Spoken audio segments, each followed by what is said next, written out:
이사야 1장 18절 말씀, 여호와께서 말씀하시되 오라 우리가 서로 변론하자.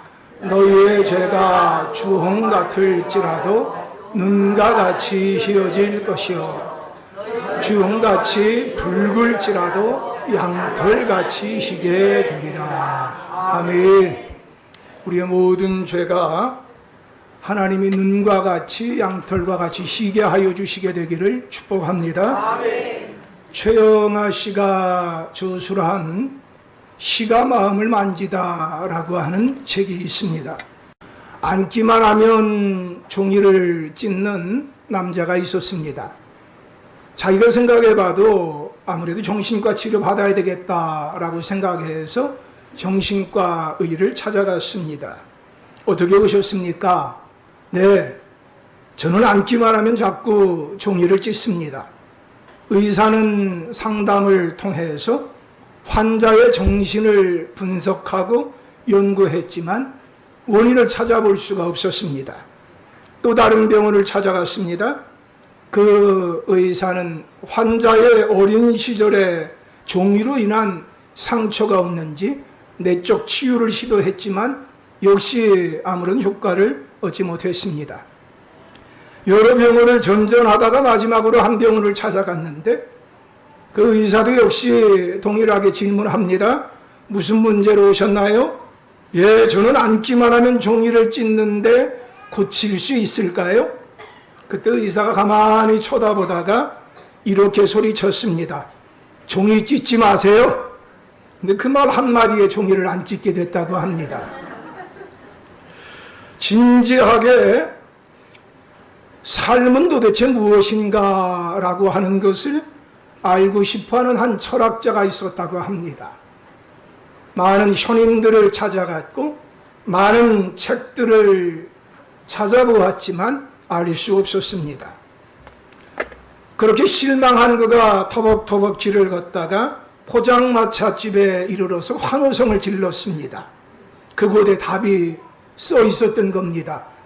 삶은 계란 500원. 삶은 계란 500원이다. 이렇게 그가 해석을 했다고 그래요.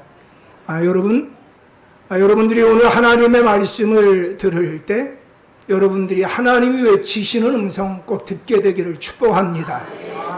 여러분, 정신과 의사가 종이 찢지 마세요 라고 한 그 말 한마디가 위력이 있다면 세상을 말씀으로 창조하신 하나님의 말씀은 더 위대한 능력이 있을 줄로 믿습니다. 여러분들이 어떤 모양으로 왔든지 여러분들의 상한 마음이 있다면 하나님 치료하실 것이고 어두운 가운데 있는 심령이 있다면 빛을 발견하게 될 줄로 믿습니다. 또한 삶이란 도대체 무엇인가 라고 고민하다가 어떻게 보면 실수할 수밖에 없는 삶은 계란 500원이다. 그걸 가지고서 그가 웃으면서 그래 삶이라고 하는 거 그렇게 별거 아니구나 그렇게 깨달았다면 여러분 하나님의 기록된 말씀을 통해서 삶은 과연 무엇인지 깨닫게 되기를 축복합니다. 지난주에 우리는 다음과 같은 것을 살펴봤습니다. 이스라엘의 왕은 하나님이신데 이스라엘 백성들이 왕을 요구하고 있습니다. 하나님은 보이지 않기 때문에 이방 나라들과 같이 보이는 왕 자신들에게 허락해 달라고 하는 것입니다. 이스라엘은 신정체제인데 하나님이 왕이 되시는 나라인데 그것을 세상 열방 가운데 보여주길 원하는 것이 하나님 뜻인데 이스라엘 백성들은 자신들이 이방 나라와 같지 않은 것이 무언가 열등감이 들었던 것 같습니다. 그래서 이방 나라와 똑같이 해달라고 하는데 하나님이 볼 때는 그것은 하나님을 버린다라고 생각하셨습니다. 너희가 나를 왕 되어지는 것을 거부하는구나. 내가 너희를 다스리는 거 이거 싫어하는구나. 하나님 그렇게 생각하셨습니다. 그러나 그럼에도 불구하고 그 백성들이 워낙 원하니까 왕을 허락해 주셨습니다. 그리고 왕을 세우라고 하는 것입니다. 그리고 지난주에 우리가 살펴볼 때 사울이라고 하는 사람을 보게 됐습니다. 사울이라고 하는 사람은요, 좋은 가문의 사람이었고요, 얼짱, 몸짱, 마음짱 이었던 사람입니다. 매너도 짱입니다. 지식도 짱입니다. 모든 면에서 이스라엘 백성들이 원했던 바로 그 사람입니다. 자, 이제 그 사람에게 오늘 본문에 보게 되니까 사무엘 선지자가 그 머리에 기름을 붓습니다. 머리에 기름을 붓는다고 하는 것은 하나님이 그를 특별히 구별하여 세웠다라고 하는 의미가 있습니다. 그리고 그에게 이야기합니다. 당신을 하나님이 왕으로 세웠습니다. 근데 당신을 왕으로 세웠다고 하는 것에 대해서 세 가지의 징조가 나타날 것입니다. 이 징조가 나타나거든 당신은 당신과 하나님이 함께 한다고 하는 것, 하나님이 당신을 왕으로 세웠다고 하는 것, 당신은 알게 될 것입니다. 자, 이제 사무엘이 말한 그대로 그 일들이 사울에게 이루어졌습니다. 그리고 난 후에 얼마 지나고 난 다음 사무엘이 온 이스라엘 백성들에게 명령합니다. 미스바를 모이라고 하는 것입니다. 여러분, 미스바라고 하는 그것은요, 높은 망대라고 하는 의미가 있는데, 이 미스바는 사무엘상 7장에 보게 되어지니까 이스라엘 백성들을 향하여 사무엘이 그곳에 모이라고 하고 난 이후에 너희는 전심으로 여호와께 돌아오라. 만일 너희가 전심으로 여호와께 돌아오면 하나님이 너희를 향하여 전심으로 일하여 주실 것이다 라고 말씀해 주셨어요. 그랬더니 그들이 모든 우상을 버리고 금식하며 회개하며 하나님 앞에 돌아왔습니다. 그들이 고백합니다. 하나님만이 우리의 신이 되십니다. 하나님만이 우리의 왕이 되십니다. 우리는 오직 하나님만을 섬기겠습니다. 하나님만을 따르겠습니다. 그렇게 헌신했습니다. 근데 그때 블레셋이라고 하는 자신들의 힘과 능력으로는 도대체 어떻게 해볼 수 없는 그 사람들이 공격해 왔습니다. 근데 그때요, 사무엘이 하나님 앞에 기도했더니 천재지변이 일어났습니다. 그래서 그들의 문제를 해결할 수 있게 되어졌습니다. 그 일을 경험하고 난 이후에 그들이 또한 여전히 외칩니다. 하나님이 우리의 왕이 되십니다. 하나님이 우리의 모든 문제를 대신 싸워주십니다 라고 그렇게 고백했습니다. 근데 여러분, 사람들이요, 시간이 지나가고 나면 좀 바뀌는 것 같습니다. 시간이 지나가고 나니까 이제 하나님이, 보이지 않는 하나님이 자신들의 왕이 되는 것, 그렇게 자랑스럽지 않습니다. 이방 나라들을 보게 되니까 눈에 보이는 왕의 제도가 너무 좋아 보입니다. 힘있어 보입니다. 좀 위로가 되기도 합니다. 그래서 왕 세워달라고 요구했어요. 그래서 미스바에서 이제 사무엘이 이스라엘 백성들 가운데 각 지파대로 1000명씩 그 추천을 해서 뽑으라고 이야기를 했습니다. 그리고 난 이후에 그곳에 모여서 제비뽑기를 했어요. 제비뽑기 한다고 하는 건 전적으로 하나님이 사람을 뽑아달라고 하는 겁니다. 그런데 베냐민 지파라고 하는 가장 작은 지파가 뽑혔습니다. 그리고 또 뽑고 또 뽑아가지고 결국 사울이 뽑혔습니다. 자, 그런데 여러분, 여기에서 우리가 좀 궁금한 거 두 가지를 함께 생각해 보기로 합니다. 아니, 공개적으로 왕을 제비뽑기 하면 되지, 뭐 비공개적으로 그렇게 사울이 사무엘 만나게 하고, 그리고 여러 가지 번거로운 과정을 거쳐서 사울의 마음 가운데 그래, 하나님이 나의 왕이다 라고 하는 것 알게 하시는 걸까요? 여러분, 그렇게 하는 데는 이유가 있습니다.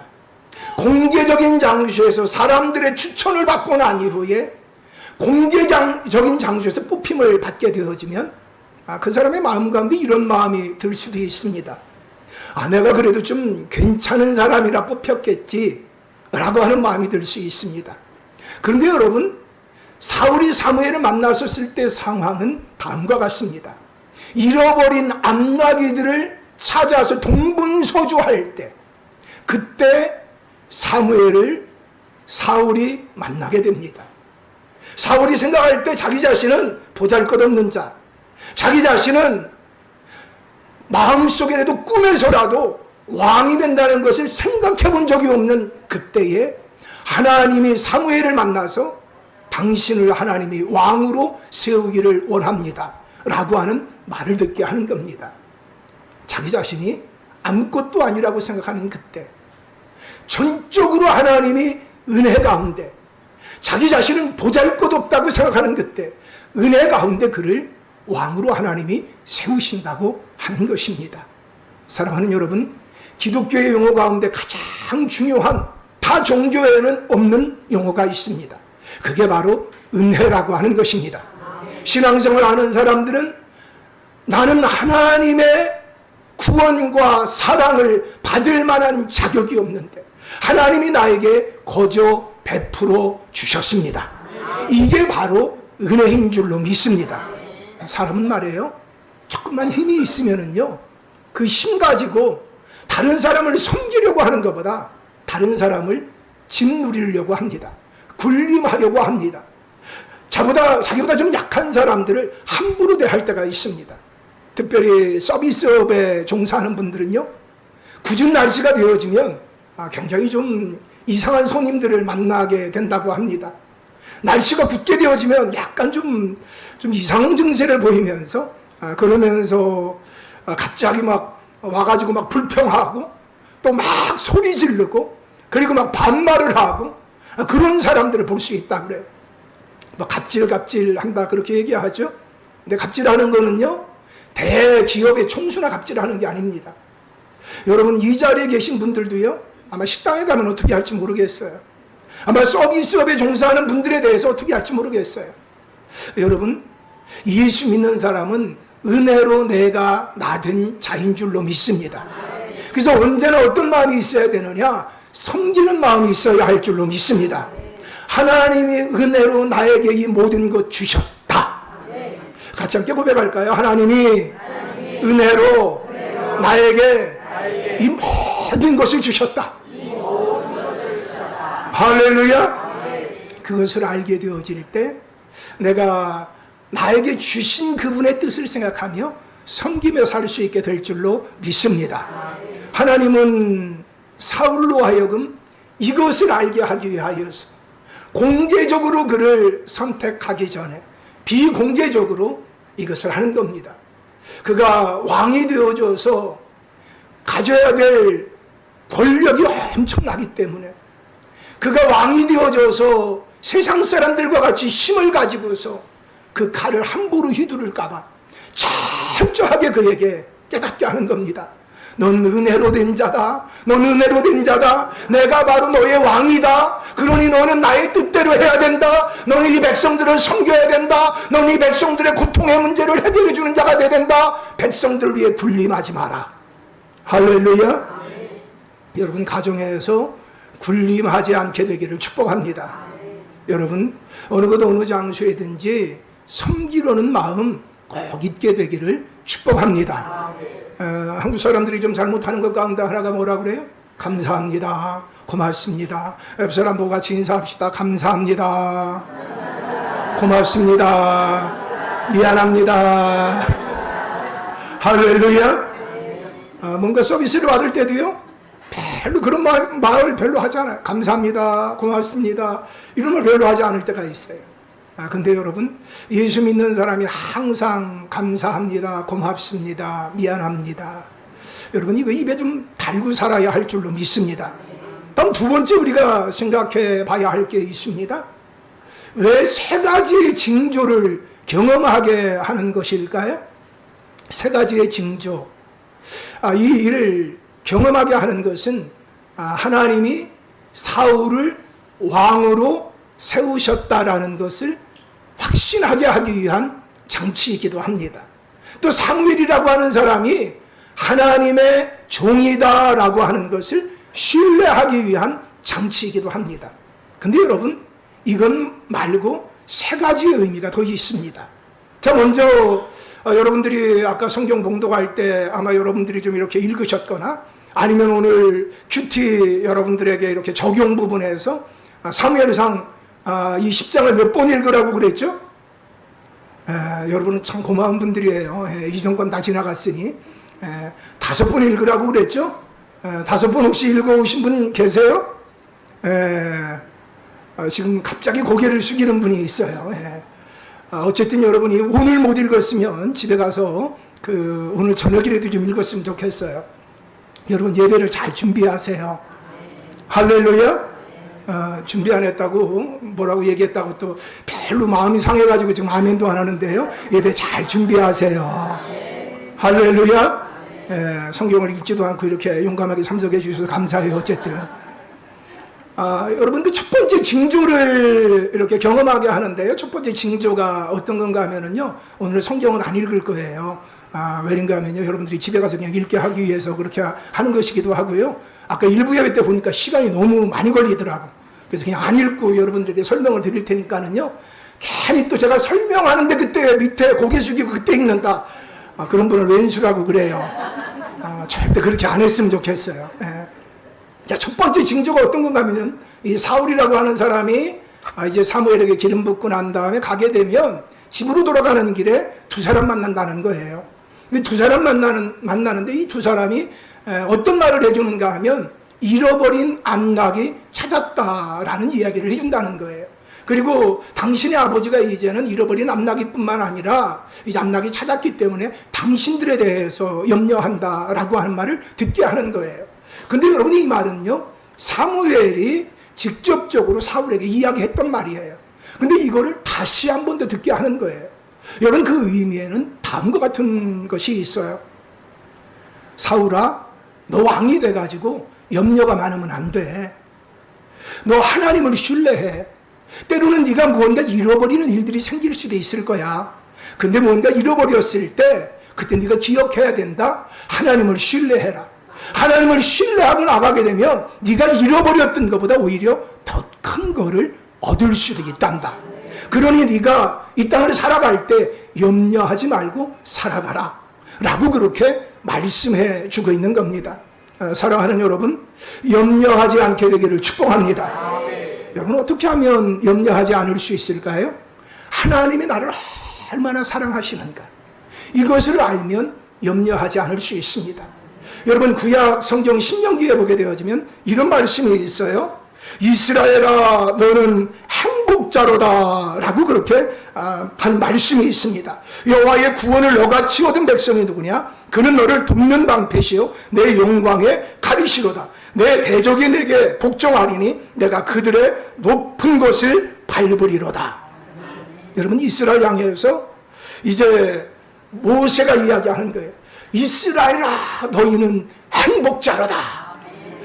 여호와 하나님께 너희와 같은 구원을 받은 자가 어디 있느냐? 그 하나님이 너희의 방패가 되신다. 그 하나님이 너희의 칼이 되신다. 그리고 시편 144편 15절에 보면 또 이런 말씀이 있어요. 이러한 백성은 복이 있나니 여호와를 자기 하나님으로 삼는 백성은 복이 있도다. 할렐루야. 여러분, 하나님을 자기 하나님으로 삼는 자 복이 있다는 겁니다. 여러분, 요한복음에 보게 되어지면요, 하나님이 세상을 이처럼 사랑하사 독생자를 주셨나니. 할렐루야. 여러분, 하나님이 우리에게는 그 아들을 화목제물로 내어주셨습니다. 그래서 그 아들 되는 예수님 믿기만 하면 우리는 하나님 앞에 의롭게 되어지고 하나님의 자녀가 되며 천국의 백성이 되는 줄로 믿습니다. 그러기에 여러분, 나와 같이 복받은 자가 없다. 항상 그 의식이 있게 되기를 축복합니다. 하나님은 나를 사랑하신다. 하나님은 전능하신다. 하나님은 내가 무언가 잃어버린 것 같아도 하나님, 그분은 나에게 더 좋은 것 주신다. 같이 함께 고백합시다. 하나님을 신뢰하자. 그러면 마음에 평안이 옵니다. 구하라, 찾으라, 두드려라. 가장 좋은 것으로 내가 너에게 주리라. 여러분, 그 하나님 믿게 됨으로 마음의 염려가 없게 되기를 축복합니다. 하나님께서 사울에게 원하는 게 바로 그거예요. 얘야, 너 염려하지 마. 너 하나님 신뢰해라. 사랑하는 여러분, 축복합니다. 여러분을 만나는 사람들이 마음에 염려가 있다가 여러분을 만남으로 말미암아 염려가 떠나가게 되기를 축복합니다. 하나님을 신뢰하세요. 하나님을 의지하세요. 하나님께 구하세요. 그러면 염려가 떠나갑니다. 우리가 하나님의 자녀입니다. 여러분, 그것을 즐겨 말할 수 있게 되기를 축복합니다. 이것을 알게 하기 위해서 그 두 사람 만나서 암나기들 잃어버렸던 거 찾았습니다. 그 얘기 듣게 하는 겁니다. 다음 이제 두 번째 만나는 사람들이 있어요. 아까는 몇 명을 만났죠? 첫 번째는? 고맙습니다. 기억을 해주셔서. 두 명을 만났는데 이번에는 세 명을 만난다는 거예요. 세 명을 만났는데 이 사람들이 뭐 하러 가는 사람이냐? 베델에 예배하러 올라가는 사람들이라는 거예요. 한 사람은 염소 새끼 3마리를 데리고서 가고, 한 사람은 떡 3덩이를 가져가고, 한 사람은 가죽 한 부대를, 포도주 가죽 한 부대를 가지고 가는 사람 만난다는 거예요. 그런데 여러분, 그 가운데 떡덩이 3덩이 가지고 가는 사람이 떡덩이 2덩이를 바로 사울에게 준다는 거예요. 여러분, 예배 드리러 가지고 가는 재물을 다른 사람에게 그냥 줄 수가 없습니다.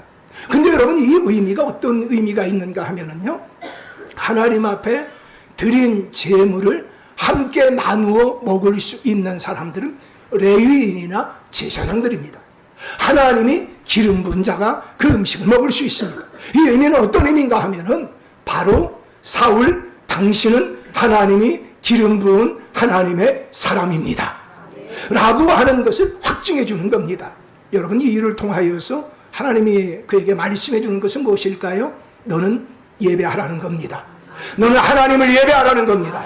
네가 하나님을 예배하게 되어질 때 하나님의 뜻을 깨달아 알 수 있다. 할렐루야. 여러분, 날마다 하나님 예배하는 것이 먼저가 되기를 축복합니다. 이런 글이 있어요. 제가 이 말씀 들으면서 참 은혜를 받아가지고 제가 여러분들에게 좀 나누고 싶다라고 한 그런 내용인데요. 하나님, 당신은 3등이십니다.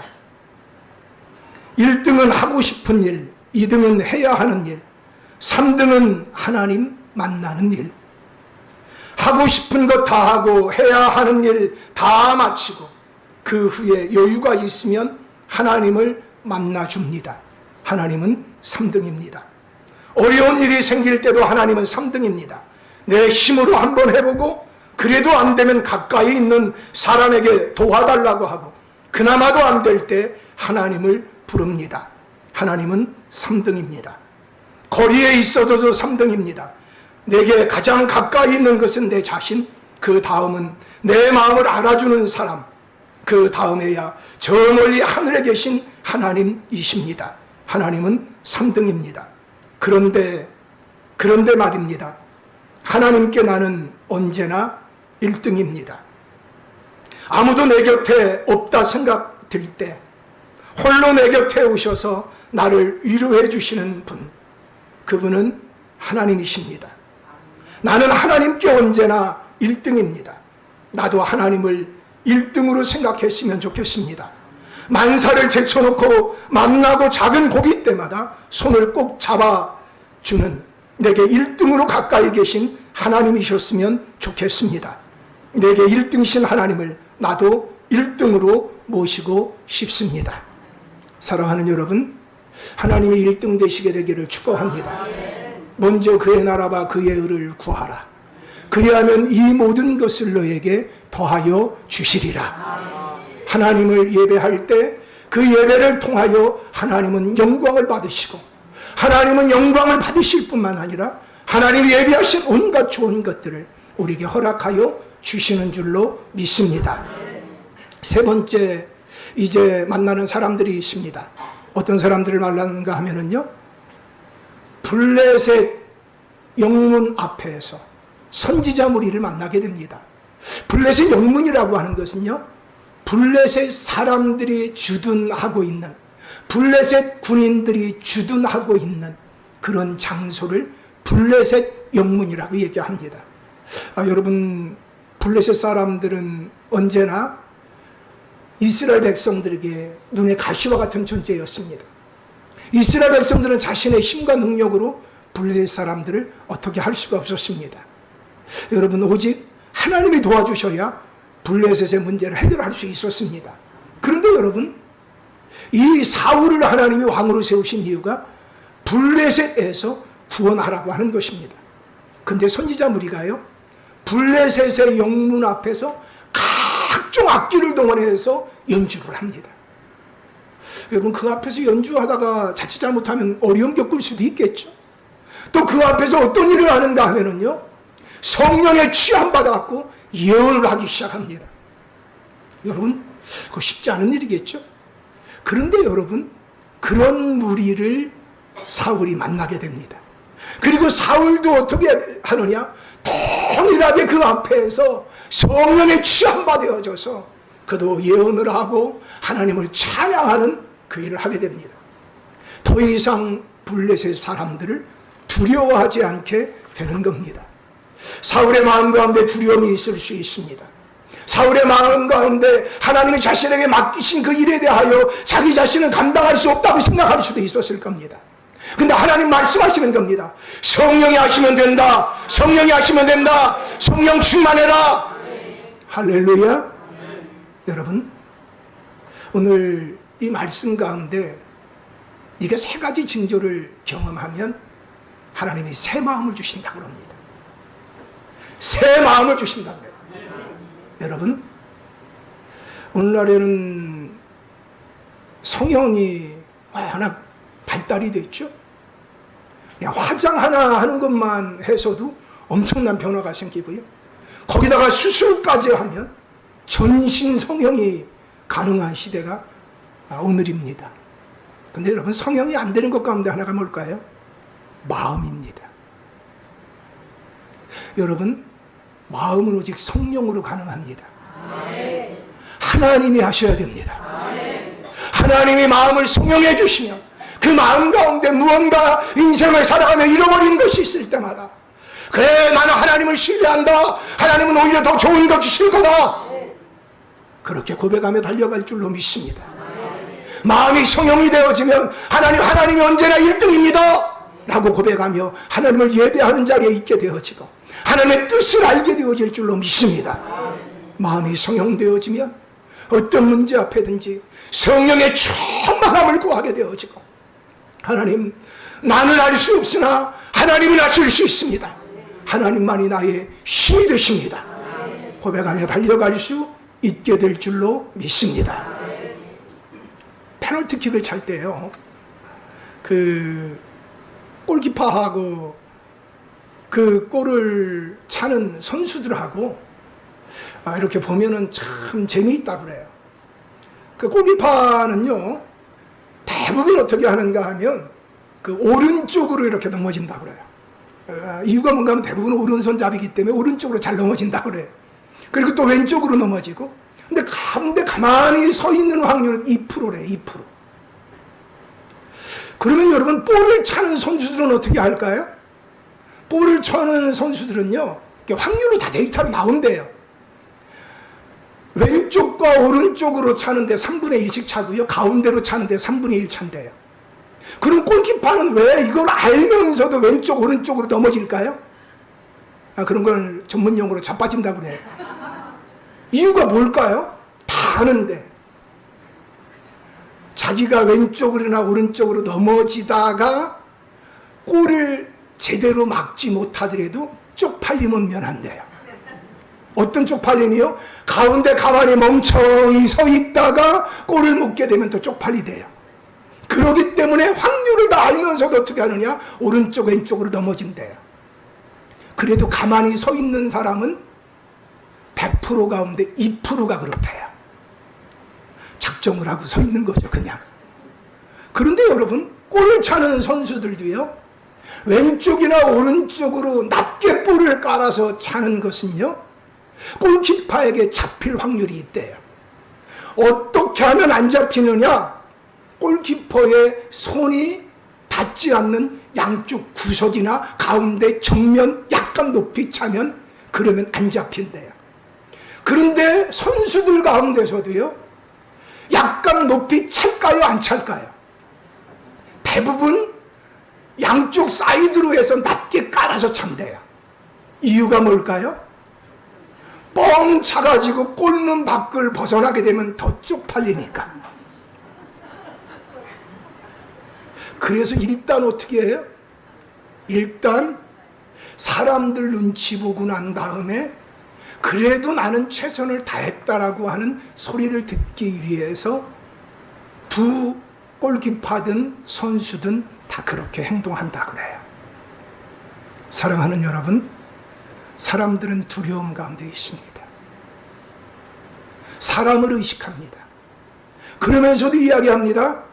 나는 최선을 다했어? 나는 최선을 다했어? 아니라고 하는 겁니다. 하나님이 새 마음을 주셔야 합니다. 하나님이 새 마음을 주시면 담대할 수 있습니다. 하나님이 새 마음을 주시면 하나님의 뜻을 알고 지혜로울 수 있습니다. 하나님이 새 마음을 주시면 평안을 누릴 수 있게 될 줄로 믿습니다. 근데 재밌는 게 있습니다. 이 세 가지 징조를 확인하고 난 이후에 사무엘이 이야기합니다. 하나님이 당신과 함께 한다는 것을 알 겁니다. 그러면 하나님이 당신과 함께 한다고 하는 걸 알고 난 다음에는 어떻게 해야 되느냐? 당신은 좋은 기회를 기다리십시오. 당신 함부로 움직이지 마십시오. 기회를 기다리십시오. 여러분, 자기가 무언가 하나님의 뜻을 다 알고 있다 할지라도 좋은 기회가 있다고 한 겁니다. 자, 이 세 가지의 일들을 경험하고 난 이후에 사울이 집으로 돌아갑니다. 근데 그때 그의 숙부가 그에게 질문을 합니다. 뭐라고 질문하는가 하면요, 너희들 어떻게 지내다가 왔니? 라고 물어보니까, 우리가 열심히 찾다가 찾을 수 없어서 사무엘에게 찾아갔습니다. 그래서 사무엘이 뭐라고 이야기하더냐? 사무엘이 암나귀들 찾았다라고 이야기합디다 라고까지만 얘기합니다. 어떤 이야기를 더 하지 않느닌가 하면 나라에 관련된 일을 하지 않습니다. 뭐 하는 걸까요? 기다리는 겁니다. 여러분, 하나님 안에서 예배와 성령으로 충만하여 하나님 그분을 신뢰하는 사람은 기다릴 줄 압니다. 함부로 말하지 않습니다. 함부로 자랑하지 않습니다. 끝까지 어떻게 하느냐? 기다립니다. 자, 왕으로 선출이 됐습니다. 왕으로 선출이 되고 난 이후에 어떤 일이 발생되는가 하면 왕으로 선출되자마자 그를 옹호하는 사람들도 있습니다. 근데 그를 지지하지 않는 사람들도 있습니다. 저 사울 저 베냐민 지파 출신, 저 가장 작은 지파 출신인데, 그 12지파 가운데 제일 교만한 지파인데, 저런 지파에서 뭐 선한 게 나오겠어? 라고 하는 사람들이 있습니다. 그때도 침묵하고 기다립니다. 사랑하는 여러분, 하나님 앞에서 기다려야 할 때 잘 기다릴 수 있는 은혜가 있게 되기를 축복합니다. 제가 이번 주에 아주 재미있는 영화를 이렇게 봤어요.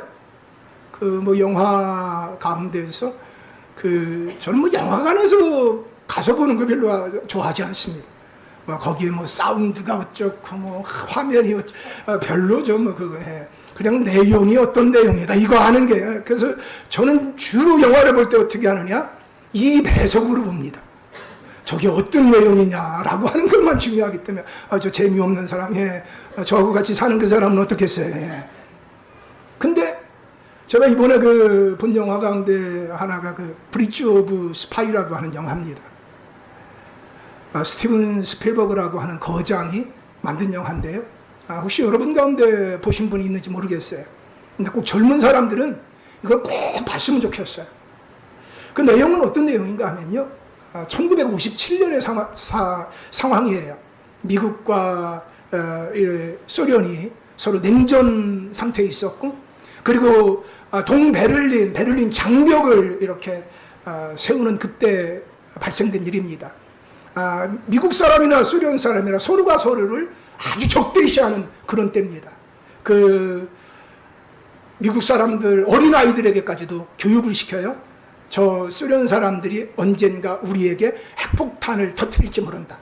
우리의 주적은 바로 소련이다. 소련 사람에 대한 굉장한 증오심이 있는 그때예요. 근데 소련 스파이가 잡혔어요. 소련 스파이가 잡혀서 형식적으로라도 재판을 해야 됩니다. 그래서 어떻게 하느냐, 국선 변호인을 하나 세웠는데 어떤 사람을 세웠느냐, 보험 전문 변호사를 세웠어요. 웃긴 거잖아요. 당신 그냥 대충 이렇게 형식적으로 이렇게 짜맞추기 한 거니까 가가지고 대충 하라고 하는 겁니다. 근데 이 사람이 변호사가 되고 난 다음에, 변호사로 선임되고 난 다음에 그 스파이를 만나봤어요. 스파이를 만나보고 난 다음에 그가 이런 마음을 갖게 됩니다. 당신은 당신 나라의 당신의 일에 최선을 다하셔. 나는 내 나라의 법대로, 나는 나대로 내 일을 최선을 다하겠습니다. 당신이 스파이 활동을 어떻게 했다라고 하는 거 이야기하지 않는 거, 그거 나하고 아무 상관이 없습니다. 나는 내 일을 내 나라의 법대로 행하겠습니다 라고 이야기합니다. 그리고 철저히 그가 변호하기 시작합니다. 자신은 자신에게 변호를 수임한 그 사람을 철저히 변호할 책임이 직업 윤리 가운데 있다는 겁니다. 그가 어떤 잘못을 했느냐라고 하는 것보다 과연 이 일이 정당하게 진행됐느냐라고 하는 것에 대하여 자기는 밝히고 변호할 책임이 있다는 겁니다. 그가 그런 일들을 하니까는 이제 방송 매체에서 그를 공격하기 시작합니다. 그리고 심지어 그의 집에 총을 쏴대는 사람들도 있습니다. 얼마나 어렵고 힘들었을까요? 근데 그때 그가 재판하는 석에서 변호하면서 이런 얘기를 합니다. 저는 저 사람이 할 수 있는 역할을 다 했습니다. 그러나 우리의 가장 위대한 힘은 과연 무엇입니까? 우리가 저들에게 보여줘야 할 위대한 힘은 무엇입니까? 우리는 저를 스파이라고 해서 우리의 법대로 다루지 않았습니다. 그러나 우리는 우리의 법대로 우리가 행하는 것이 우리의 조직을, 우리의 나라를 지켜나갈 수 있는 힘이 됩니다. 저들은 아무리 무법하게 행동한다 할지라도 우리는 법대로 해야 됩니다. 이것이 우리의 힘이 될 겁니다. 그리고 그가 이야기합니다. 보험 하나 듭시다. 어떤 보험 드는 거냐? 우리의 스파이가 소련에 잡혀가서 어려움을 겪을 때, 그때 우리가 행한 것이 돈이 될 겁니다. 그리고 서로 간에 상호 간에 포로 교환을 할 수도 있지 않습니까? 그렇게 했더니 결국 어떻게 됐겠어요? 결국 그 사람이 한 그대로 해서 성공하게 됐어요. 법정에서는 성공했지만 여전히 이 사람은 죽일 놈이 됐어요. 그런데요, 결국 어떻게 되어졌느냐? 그때 마침 그 미국 스파이가 소련에서 잡히게 됐어요. 그리고 서로가 교환을 하게 됐습니다. 그 교환을 하는 그 일을 중재하는 걸 누가 했느냐? 이 보험 전문 변호사가 한 거예요. 그리고 이 일을 갖다가 성공하는데 어떻게 성공하는가 하면요, 동독에도 미국 청년이 하나 잡혀 있고 소련에도 미국 스파이가 하나 잡혀 있는 거예요. 2대1로 교환해야 되는 거예요. 근데 이 2대1로 교환하는 데 있어서 누가 도움을 주느냐? 바로 미국 스파이로 잡힌 소련 사람이 최종적인 부분에서 도움을 줍니다. 이유가 뭘까요? 당신은 법대로 최선을 다하고 변호사로서 최선을 다했다고 하는 겁니다. 자, 어쨌든 그 일에 성공하고 난 다음에 그 사람은 어떻게 됐을까요? 많은 사람 앞에 영웅이 됐습니다. 사랑하는 여러분, 우리의 힘이 어디에 있습니까? 우리가 세상 사람들 앞에 야, 예수 믿는 사람 달라 보여줄 수 있는 힘이 어떤 것이 있습니까? 세상 사람들이 가지고 있는 그 힘, 그걸 보여주는 것일까요? 예수 믿는 사람의 다른 것은 무엇일까요? 예배하며 사는 겁니다. 성령 충만함으로 사는 겁니다. 어떤 상황에서도 하나님을 신뢰하는 겁니다. 여러분, 이 사울이 예배의 삶을 잃어버렸습니다. 이후에 예배의 삶을 잃어버리고 난 이후에 그에게 악신이 임했습니다. 악신이 임하고 난 이후에 그는 두려움 가운데, 염려와 걱정과 근심 가운데, 불안 가운데, 초조 가운데 살아갑니다. 사방이 다 적이라고 생각합니다. 그의 주변에는 예배드리는 사람들이 떠나갑니다. 성령 충만한 사람이 떠나갑니다. 그 주변에는 간신 같은 사람, 기회주의자, 탐욕이 가득한 사람들만이 우글우글 됩니다. 그 사람이 어떠하냐라고 하는 것은 그 주변에 어떤 사람이 있느냐라고 하는 것을 통해 알 수 있습니다. 사랑하는 여러분, 축복합니다. 여러분의 주변에 하나님을 예배하는 자가 있게 되기를 축복합니다. 여러분이 만나는 사람이 하나님을 예배하는 자가 되기를 축복합니다. 성령 충만한 사람이 되기를 축복합니다. 여러분들 주변에, 여러분들의 마음에 부정적인 마음을 심어주는 자가 아니라 긍정적이고 낙관적인 마음을 심어줄 수 있는 자들이 충만하게 되기를 축복합니다. 어떤 사람은 날마다 찾아다니는 사람이 영적으로 보면 죽어있는 사람들입니다. 불평만 하고 원망만 하고 짜증만 나고 답답하고 안 된다라고 생각하는 그 사람들을 만나러 다닙니다.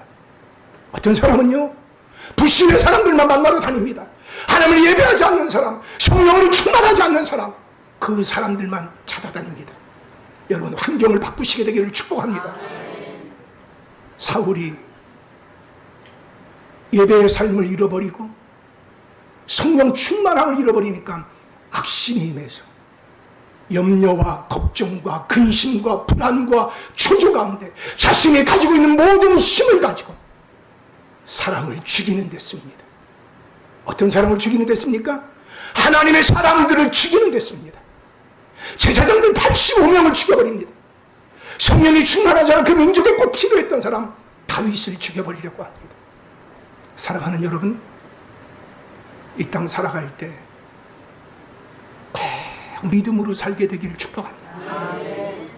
여러분, 다윗과 사울의 차이가 있습니다. 다윗에게는 있는 것, 다윗에게는 없는 것, 사울에게는 있는 것, 사울에게는 없는 것이 있습니다. 설교 초기에 말씀드렸지만 사울이라고 하는 사람은 좋은 집안 자녀입니다. 부모가 유력한 자들입니다. 부자입니다. 힘이 있습니다. 그는 얼짱입니다. 몸짱입니다. 그는 마음짱입니다. 매너짱입니다. 지식짱입니다. 모든 것이 다 부러울 만한 존재입니다. 근데 여러분, 사울의 기사에 보면 세 가지의 징조를 통하여 하나님이 그와 함께 한다고 하는 것을 경험하기 전에 그는 사무엘이 그 시대의 가장 위대한 선지자인데 그의 얼굴조차 모르고 있습니다. 영적으로 무지합니다. 하나님을 찬양함이 없습니다. 하나님을 예배함이 없습니다. 그런데 여러분, 다윗은요, 그저 별 볼 일 없는 집안입니다. 아버지에게도 사랑을 별로 못 받습니다. 아버지는 나를 버렸으나라고 할 정도로 아버지 사랑도 못 받았습니다. 아니, 형들에게 인정도 못 받았습니다. 근데 여러분, 이 다윗은 그렇게 인정받지 못하던데 그는 하나님을 찬양하는 사람입니다. 하나님의 영광을 생각하는 사람입니다. 여러분, 결국에 어떻게 됐을까요? 이 다윗은 여러 가지 많은 환난과 역경이 있었지만 그는 환난과 역경 가운데 하나님을 찬양합니다. 그의 힘이 무엇이냐? 하나님을 예배하는 것입니다. 성령으로 충만한 것입니다. 어떤 순간에도, 오히려 그의 인생의 가장 어두운 순간에도 빛을 발하며 하나님 앞에 감사합니다. 여러분, 믿음의 사람과 불신의 사람과 신앙의 고수와 신앙의 하수의 차이가 어디에 있습니까? 환난 가운데 신앙의 고수는요, 더 하나님 앞에 가까이 나감으로 평안을 누립니다. 소망을 갖습니다. 감사합니다. 하나님을 찬양합니다. 신앙의 하수는 어떨까요? 하나님 나에게 해준 게 뭐가 있어? 내가 하나님 앞에 이렇게까지 했는데 라는 마음을 갖습니다. 그리고 어려운 일이 생겼을 때 불평하고 원망합니다. 좋은 일이 있었을 때 자기 자신을 드러냅니다. 사랑하는 여러분, 신앙의 사람은 하나님 앞에 감사할 줄 압니다. 신앙의 사람은 하나님을 찬양할 줄 압니다. 근데 여러분, 마지막에 한 가지를 생각해 봤으면 좋겠습니다. 다윗은 어린 시절부터 하나님을 찬양하는 사람이었고 어린 시절부터 하나님을 예배할 줄 알고 그는 성령으로 충만했던 사람이었습니다. 모든 것이 없지만 하나님과의 관계를 그렇게 바르게 했습니다. 사울은 모든 것이 있었지만 어린 시절부터 하나님을 예배하는 것을 배우지 못했습니다. 찬양하는 걸 배우지 못했습니다. 여러분, 사울은 왕도 너무 쉽게 됐습니다. 그의 앞길이 탄탄대로 갔습니다. 쫙 열려 있습니다. 원하지도 않는데 막 모든 걸 얻게 되어집니다. 근데 그의 마지막은 자기도 망하고 자기 주변의 사람들 다 망하게 하는 것이었습니다. 근데 여러분, 다윗이라고 하는 사람은 얻는 것이 너무 어렵습니다. 힘듭니다. 근데 여러분, 결국엔 자기도 살고 주변 사람을 살게 하고 오늘날에 오고 가는 많은 믿음의 사람들을 살리고 있습니다. 여러분, 여름은 각 교회들마다 여름에 많은 프로그램들이 있습니다. 여름 성경학교가 있고 수련회가 있고 그리고 단기 선교들이 있습니다. 우리의 자녀들의 가슴 가운데 하나님을 만날 수 있는 기회, 참 거룩한 기회가 되는 줄로 믿습니다. 사울은 너무 늦은 나이에 하나님의 살아계신 것을 체험하는 일들을 경험했지만 자기가 무언가를 얻고 난 이후에는 그 하나님의 곁을 떠나가 버립니다. 여러분, 우리의 사랑하는 자녀들이 어린 시절에 하나님의 사랑, 하나님의 능력, 하나님의 지혜, 하나님의 지식들을 충만하게 되어지기를 축원합니다. 여러분, 이것을 위해서 기도해 주시기를 부탁드립니다. 말씀을 정리하겠습니다. 하나님이 사무엘에게 사울을 기름 부으라고 합니다. 하나님의 말씀에 순종하여 그에게 기름을 붓고 그에게 입을 맞춥니다. 하나님은 왕을 세우는 걸 싫어하지만, 사무엘도 싫어하지만 사무엘은 철저히 하나님 앞에 순종합니다. 그게 그에게 입을 맞추어 주는 겁니다. 그리고 그는 최선을 다하여 그에게 가르쳐 줍니다. 세 가지 징조 있을 거다. 그 경험하면 하나님이 당신과 함께 하는 거다. 그러나 세 가지 징조를 경험하고 난 다음 기회가 있을 거다. 기다려라. 기다려라. 그리고 그를 왕으로 세워주기까지 합니다. 철저히 왕 되신 하나님 앞에 자기 자신은 나이가 많은 사무엘이지만 철저히 낮은 자세로 섬기어 나갑니다. 여러분, 때로 우리의 자녀들이 내 마음에 들지 않게 행동할 수도 있을 겁니다. 사무엘을 기억합시다. 그리고 그 사무엘과 같이 끝까지 섬기는 모습으로 나아갈 수 있게 되어지기를 축원합니다. 마지막 묻기를 합니다. 당신의 왕은 누구십니까? 당신의 왕은 누구십니까? 같이 기도하겠습니다. 하나님 사랑합니다. 하나님 찬양합니다. 하나님 감사합니다. 아무나 올 수 없는 이 복된 자리 우리를 불러 모아주시고 하나님을 예배하는 거룩한 예배자들 되게 하여 주셔서 감사합니다. 우리의 찬양을 받아주시고 우리의 기도를 받아주시고 우리에게 들려준 말씀이 우리의 삶 속에 30배, 60배, 100배로 결실을 맺는 역사가 나타나게 하여 주시옵시며 아버지 하나님, 언제나 먼저 그의 나라와 그의 일을 구하는 우리가 되게 하여 주시옵시며 성령으로 충만하게 하여 주셔서 마음에 평안이 있게 하시고 날마다 하나님과 함께 동행하는 우리의 귀한 교우들 되게 하여 주시옵소서. 우리 교우들에게 있어야 할 것을 아시는 하나님이 건강에 건강을 더하여 주시고 부유에 부유를 더하여 주시옵시며 모든 사건과 사고의 위험에서 날마다 하나님 불꽃 같은 눈동자로 지켜 주시옵소서. 아버지 나의 하나님께서 우리 귀한 교우들을 통하여 하나님 나라가 크게 확장되도록 도와 주시옵시며 아버지 나의 하나님, 종우이가 이제 군대 입대합니다. 그의 가는 길에 주의 영광 있게 하시고 평강 있게 하여 주옵시며 그가 아버지 하나님 육체적으로만 단련되는 것이 아니라 영적으로 단련되게 하여 주시고 아버지 하나님 십자가 군병되게 하여 주셔서 그를 통하여 많은 영혼이 구원받게 하여 주시옵소서.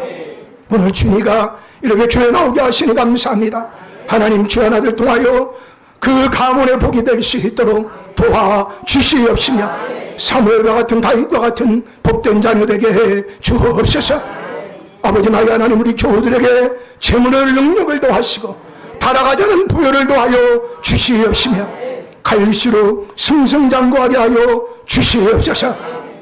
이제는 우리 주 예수 그리스도의 은혜와 아버지 하나님의 극진하신 사랑하심과 성령의 내주의 통일로 충만하심이 오늘 하나님 앞에 예배드린 귀한 교우들과 산업이에 주께서 지금부터 영원토록 함께 계시옵기를 간절히 축원하옵나이다. 아멘.